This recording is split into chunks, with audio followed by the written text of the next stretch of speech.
BJP सरकार के 5 साल पूरे होने को है।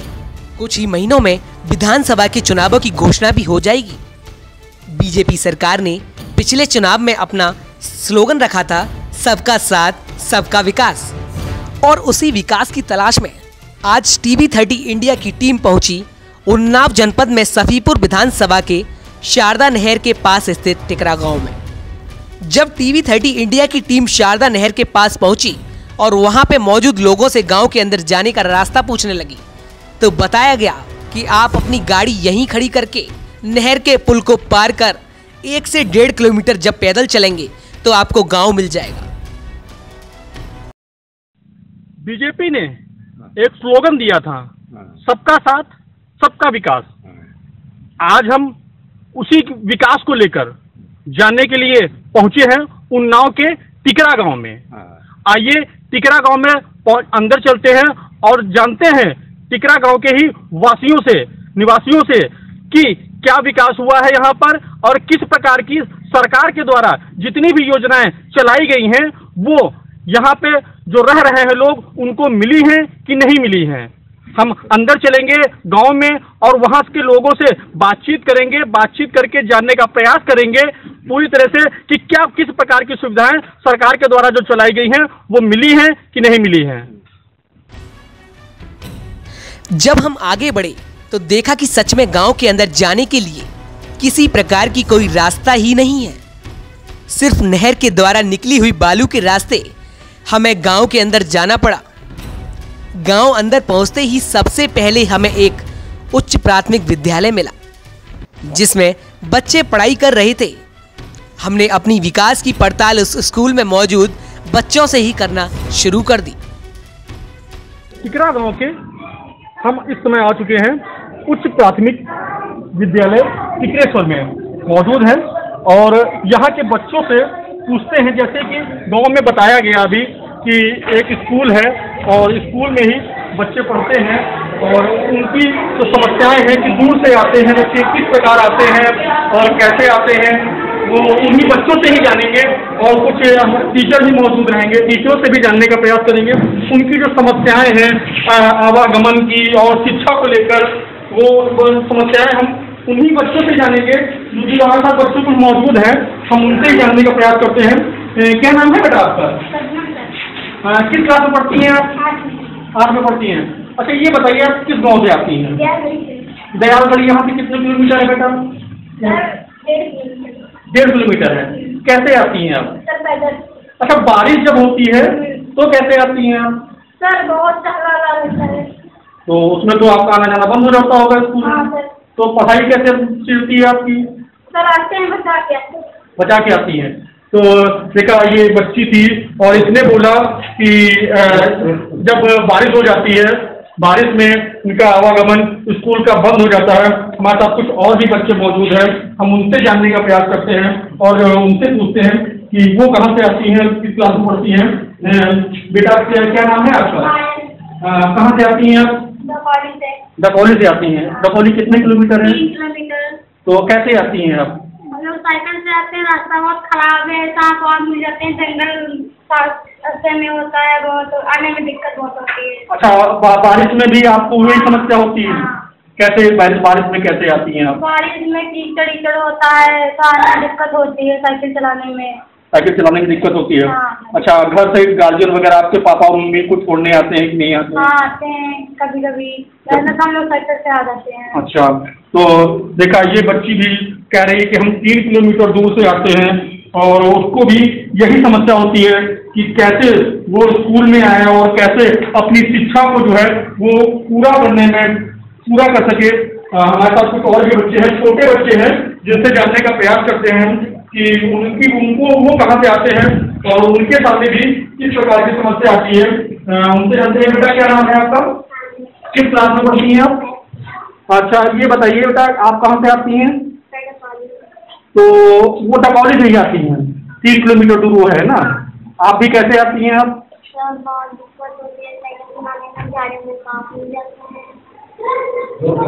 रोड नहीं है आपके यहाँ तक? नहीं।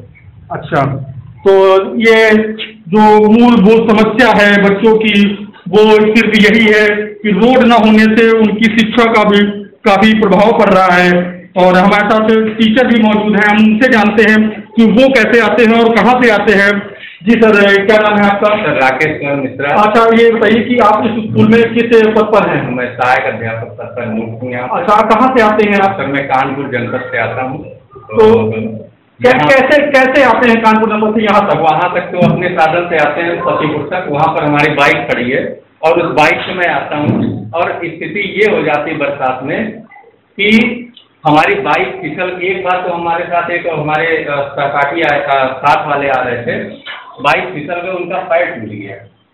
और आने जाने की एक भी कहीं भी ना तो खरंजा है ना तो कोई छोटी सी पगडंडी है, और उसके आसपास जो है इतनी बड़ी झाड़ियाँ होती हैं। और कभी बरसात में कभी भी ऐसा दिन नहीं होता जहाँ पे सांप बिस्तापर ये सब न दिख जाए। हम लोगों को यही चिंता रहती है कि हमारे बच्चे कैसे आते होंगे, क्योंकि बच्चों के भी आने जाने का बस वही एक रास्ता है। तो देखा आपने कि जो शिक्षा में अव्यवस्थाओं को लेकर कि कैसे यहाँ पे अव्यवस्था है, सिर्फ रोड के कारण जो है अध्यापक उनको भी काफी समस्याओं का सामना करना पड़ता है। हमारे साथ मौजूद है यहाँ के प्रधानाचार्य जी, हम उनसे जानने का प्रयास करते हैं। जी प्रधानाचार्य जी, क्या नाम है? पहले तो आप ये बताइए। मेरा नाम भगवान जी। कहाँ से आते हैं आप? हम इधर से आते हैं, यही होटल रहने वाले हैं। अच्छा, तो ये बताइए आपको आने में क्या समस्या होती है यहाँ पे? आने में जब तक नहर के ऊपर दकौली तक आते हैं तब तो रोड पड़ती है, और फिर दकौली के बाद इस तरह से नहर पार करके चलना पड़ता है। तो ये 3 किलोमीटर लगभग सफर है। ये कच्ची रास्ता है और नहर के किनारे पर झाड़ियाँ हैं। नहर सफाई करने से मिट्टी बाहर डाल दी जाती है तो रास्ता और खराब हो जाता है। अच्छा, ये बताइए प्रधानाचार्य जी कि जो बारिश होती है, बारिश के समय आप यहाँ कैसे आते हैं और कैसे स्कूल जो है वो चालू करवा पाते हैं, बच्चों को पढ़ाई जो है वो उपलब्ध करा पाते हैं, बच्चों को कैसे शिक्षा दे पाते हैं बारिश के समय? हर हालत में किसी तरह से लड़ते भिड़ते भी समस्याओं से जूझते हुए यहाँ आना पड़ता है। अच्छा, ये बताइए बच्चे जो हैं बारिश के समय कितने, आप पहले तो ये बताइए आपके स्कूल में इस समय बच्चे कितने हैं? इस समय हमारे स्कूल में 66 बच्चे हैं। 66 बच्चे पढ़ रहे हैं। हाँ। जो कि आसपास केवल एक ही गांव के हैं और भी गाँव नहीं, 3-4 गाँव से हैं। 3-4 गाँव से लगभग 66 बच्चे हैं जो कि यहाँ पढ़ने आते हैं।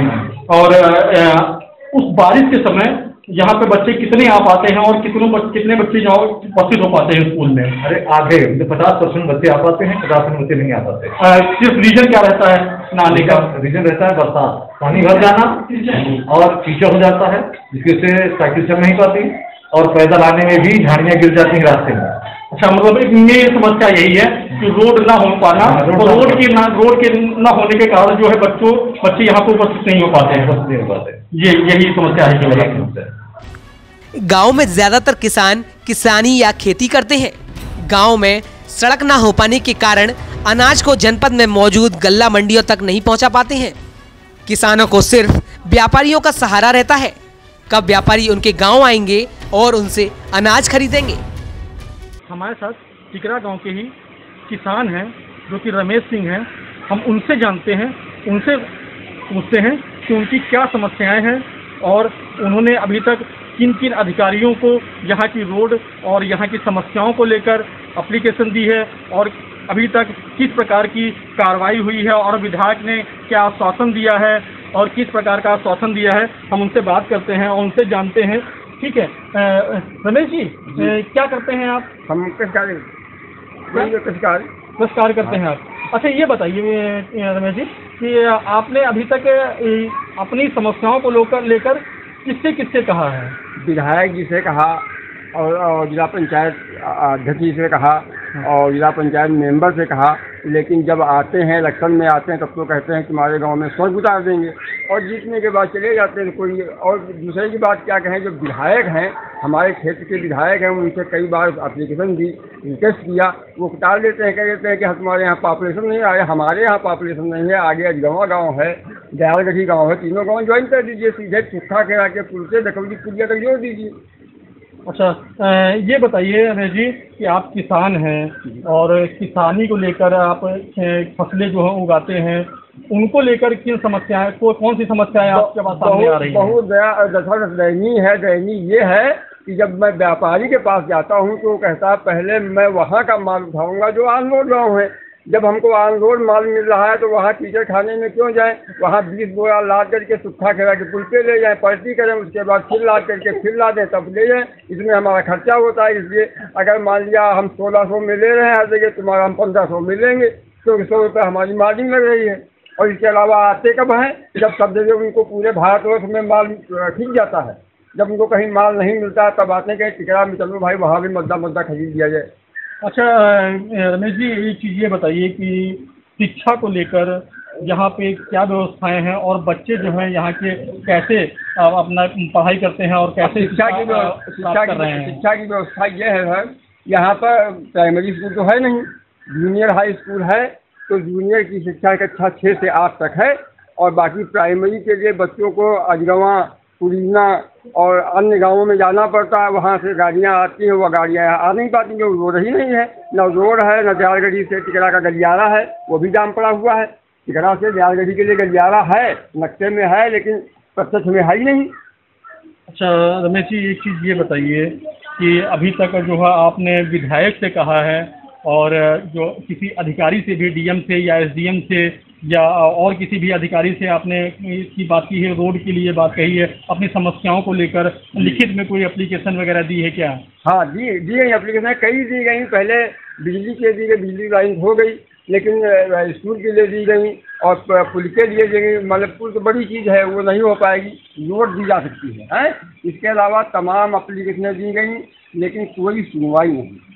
अच्छा ये बताइए रमेश जी कि आपके यहाँ पे रोड जो है, गांव से जो रोड बननी है वो लगभग कितने किलोमीटर की है? ये सीधे सुखा खेड़ा के पुल से डकौली लगभग 2 किलोमीटर की है।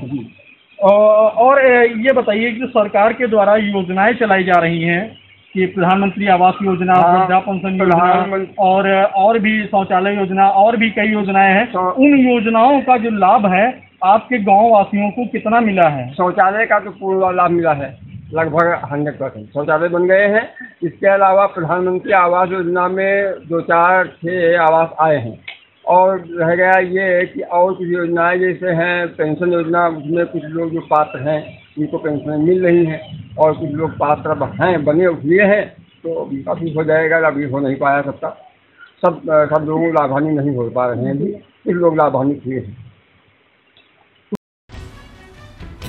गांव में मौजूद लोगों ने TV30 इंडिया की टीम से बात करते हुए अपनी समस्याओं के बारे में बताया कि उनको वृद्धा पेंशन योजना का लाभ मिला ही नहीं और ना ही उज्ज्वला योजना का लाभ मिला। गांव में कुछ लोगों को प्रधानमंत्री आवास योजना का लाभ मिला है, लेकिन गांव में आज भी कई घर ऐसे मौजूद हैं जो कि पूरी तरह से खंडहर में तब्दील हो चुके हैं, लेकिन उनको प्रधानमंत्री आवास योजना का लाभ अभी तक नहीं मिल सका है। मौजूद है हमारे साथ एक माता जी मौजूद हैं जो कि बहुत ही एजेड है। आइए हम उनसे बात करते हैं, उनसे जानने का प्रयास करते हैं कि उनको किस सुविधा मिली है कि नहीं मिली है। माता जी, क्या नाम है आपका?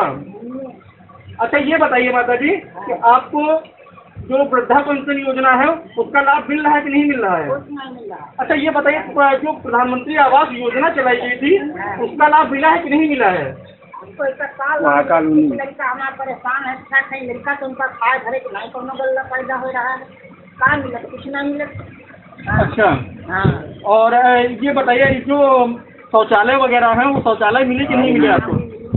अच्छा, और यहाँ की समस्याएं क्या है? रोड जो नहीं बनी हुई है वो समस्या सुनने में आ रही है। आपको अस्पताल जाना पड़ता है, बीमार हो जाती है तो कैसे जाती है? भैया जैसे लड़का लग जाते कैसे जाए, बीमार हो जाओ खटियन पर ले जाते ले जाते कैसे ले जाते। अच्छा, बारिश में जो पानी भर जाता होगा भरा पानी भरा रहा तो बहुत कैसे जाते मंझा बेचारे वो कैसे जाते भैया?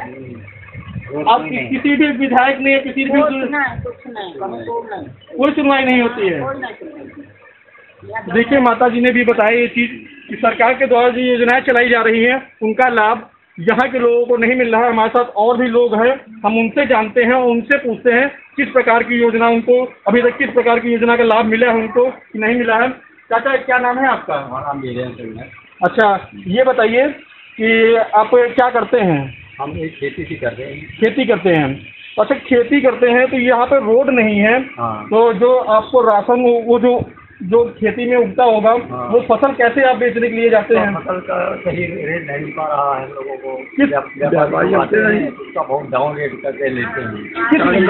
रोड नहीं है, केवल रोड न होने के लिए आपकी फसल जो है वो कम पैसे में जाती है। रोड आगे नहीं जाता, रेट नहीं मिल रहा है फसल का। अच्छा, तो आप लोगों ने अभी तक किसी भी अधिकारी से या किसी अपने क्षेत्रीय विधायक से इस समस्याओं को लेकर कहा एप्लीकेशन दी? क्षेत्रीय विधायक है कहा गया तो कहने रेंज ज़्यादा है, यही बताया कि रेंज ज़्यादा है, आबादी कम है, पॉपुलेशन नहीं टिका। हाँ पॉपुलेशन कम है। अच्छा, कितने वोटर हैं आपके यहाँ पे? वोटर अपने यहाँ के 300-400 वोटर है, 200-250-300 अच्छा, तो देखिए चाचा जी का कहना है कि विधायक जी से कहा गया और अधिकारियों से भी कहा गया, लेकिन उनका कहना है साफ तौर से कि पॉपुलेशन कम है, जनसंख्या कम है, इसलिए हम आपके रोड नहीं बना सकते हैं।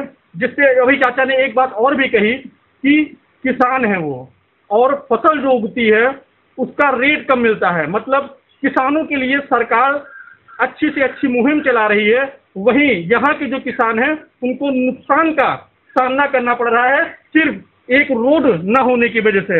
हमारे साथ और भी लोग हैं, हम उनसे जानते हैं क्या करते हैं, क्या नाम है उनका, क्या नाम है आपका? योगेश सिंह है। अच्छा, क्या करते हैं आप? किसानी करते हैं। किसानी आप भी करते हैं? हम भी किसानी करते हैं। तो किसानी के लिए जैसे आप फसल जो उगती है उसमें आपको भी वही समस्या आती है? वही समस्या है, व्यापारी हमारे यहाँ कोई आने को पसंद ही नहीं करता है। जिस व्यापारी को बोलो तो बोलता है रास्ता नहीं, हम कैसे माल आपका ले, तो कम रेट में माल लेता है। मजबूरी के कारण हम लोग माल देते हैं, उसको क्या करें, क्योंकि हम लोग कहीं बाहर ले नहीं जा पाते हैं। यहाँ बताते हैं गांव-गांव लेवी लगेगी, हम लोगों का आज तक कभी लेवी पर माल ही नहीं बिका, तो हम लोग क्या जाने लेवी कहाँ लगती है। अच्छा, ये आपके क्षेत्र में एक मंडी बांगरू में मंडी है, वहाँ पे क्या कहते हैं आप लोग नहीं लेके नहीं जाते हैं? जाते हैं, लेकिन वहाँ मंडी में माल बिक नहीं पाता है, बहुत धांधली होती है, तो इसलिए हम लोग इधर उधर मिलों में माल बेच करके भाग आते हैं। अच्छा, आप लोगों ने किसी अपने क्षेत्रीय विधायक जी से कई बार कहा कि विधायक जी ये समस्या, हमने विधायक जी से कई बार रिक्वेस्ट भी की, विधायक जी आप हमारे यहाँ का 1 किलोमीटर का रेंज का रास्ता आप बना दीजिए तो हम लोगों को आने जाने का सुविधा हो जाए। तो विधायक जी यही बोलते हैं कि हमारे कोटे में ये कार्य है नहीं, ये जब आप दरखास्त देते रहिए, जब शासन से पास होगा तो आपके यहाँ काम करा देंगे। कितने दिनों से रोड नहीं, कितने सालों से रोड नहीं? अरे आज 40 बरस की उम्र, 42 बरस की उम्र हमारी है, लेकिन हमने कभी रोड नहीं देखा। हमारे साथ और भी लोग हैं, उनसे जानने का प्रयास करते हैं और उनसे पूछते हैं कि उनको किस प्रकार की समस्या है और सरकार के द्वारा जो योजनाएं चलाई जा रही हैं उनको किन योजना का लाभ मिला है अभी तक। जी, क्या नाम है अच्छा आपका? अच्छा, ये बताइए कि आपको यहाँ जो सरकार के द्वारा योजनाएं चलाई जा रही उनका किस योजना का लाभ मिला अभी तक? किसी भी योजना का लाभ नहीं, केवल वही शौचालय का लाभ मिला। जो शौचालय का लाभ मिला। अच्छा, क्या मूल समस्याएं आप अपनी बताइए, मूल समस्याएं क्या हैं आपकी? मूल समस्या वही है, रोड वाली, रोड की समस्या है, रोड नहीं है। अच्छा, बच्चों की शिक्षा को लेकर मतलब यहाँ पे क्या सुविधाएं हैं? शिक्षा यहाँ कहाँ है, कोई स्कूल नहीं, प्राइमरी कोई स्कूल नहीं। एक प्राइमरी स्कूल तो बाहर है, जो अब मैं अभी अंदर आया था देखा था मैंने, पुलिना में है। नहीं, आपके गाँव में जूनियर है। अच्छा, और यहाँ पे प्राइमरी स्कूल नहीं है? प्राइमरी स्कूल कोई नहीं। अच्छा, बच्चे जो पढ़ने के लिए जाते हैं वो कैसे, कहाँ जाते हैं, किस गांव में जाते हैं? यही जाए या ऊपर जाए सभी बोल। अच्छा, तो वो बारिश के समय कैसे जाते हैं बच्चे? वो कोई बच्चा नहीं जा पा रहा है। तो पढ़ाई, अभी तो कोरोना काल चल रहा है, कोरोना काल नहीं चल रहा था, उसके पहले कैसे? उसके पहले यही था, गाड़ी आती थी दयालगंज, अपना बच्चा लेके जाओ, उसके बाद शाम को फिर रिसीव करो। तो दयालगंज यहाँ से कितने किलोमीटर है? यही आगे 1 किलोमीटर है। 1 किलोमीटर। वहाँ जो बच्चे हैं वहाँ तक रोड है कि नहीं है जाने आने के लिए? कोई रोड नहीं, यही मेड़ है। अच्छा, पगडंडियों के सहारे आप जाते हैं वहाँ तक, बच्चों को छोड़ने के लिए, बच्चों को लेने के लिए, है ना?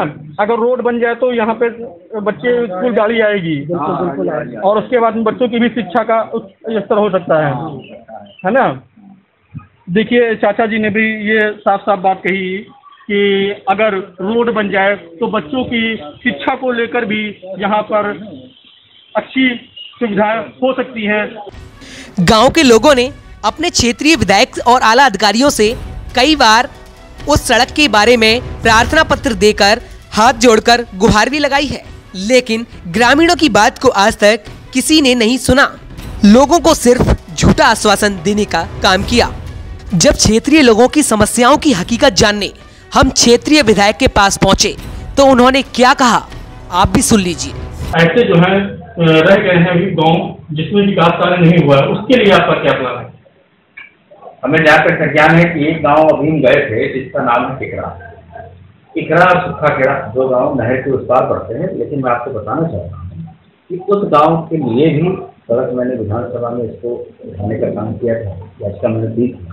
तो याचिका के माध्यम से एस्टीमेट बन के जा चुका है और मैं पूरा प्रयास करूँगा कि इसी चुनाव से पहले उस गांव को भी सड़क देने का काम करूँ। गांव तक सड़क न हो पाने के कारण बारिश के मौसम में गांव के लोग सिर्फ गांव के ही होकर रह जाते हैं, ना ही उनके गांव के अंदर कोई आ पाता है और ना ही गांव का कोई व्यक्ति गांव से बाहर जा पाता है। अब इन लोगों ने काफी जो है अधिकारियों से भी बात कही है अपनी और विधायक से भी बात कही है, लेकिन अभी तक इतने साल हो गए हैं किसी प्रकार की भी कोई कार्रवाई नहीं की गई है, ना ही इन लोगों को रोड बनाकर दी गई है। तो आज आपने हमारे विशेष कार्यक्रम सुन लो नेताजी के माध्यम से जाना सफीपुर विधानसभा के टिकरा गांव का हाल। यदि आपके विधानसभा क्षेत्र में भी है ऐसी कोई जगह जो विकास से अभी तक वंचित है तो आज ही हमें लिख भेजें आपकी टीवी स्क्रीन एवं मोबाइल स्क्रीन पर नीचे दिए गए इन नंबरों पर। हमारी टीम पहुंचेगी आपके क्षेत्र में, जानेगी वहां का हाल और करेगी जिम्मेदारों से सवाल। तब तक के लिए देखते रहें TV30 इंडिया।